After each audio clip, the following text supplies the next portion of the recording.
Hello' হাই everyone, good morning. এয়া যোৱাকালিৰ ভাত বাকি গৈছিলে, আজি পানী ঢালি খাম।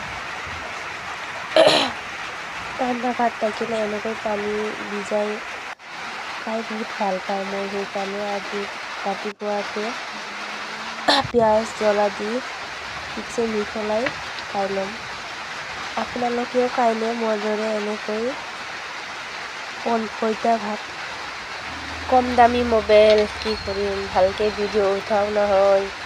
তথাপিও আপোনালোকৰ মাজত ভিডিঅ' দি আছোঁ। ভালনে বেয়া নাজানো, এডিট কৰিবও নাজানো। যেনেকৈ ভিডিঅ' বনাওঁ তেনেকৈয়ে আপলোড কৰি দিওঁ। আপোনালোকৰ আশীৰ্বাদত তথাপিও মই আগবাঢ়ি গৈ আছোঁ। থেংক ইউ ছ' মাছ।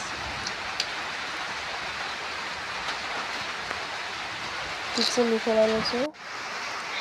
এই আলু ভাজি আৰু বুট চনা বাটি কৰিছোঁ। এতিয়া খাই লওঁ কেনেকুৱা হৈছে, টেষ্ট কৰি লওঁ।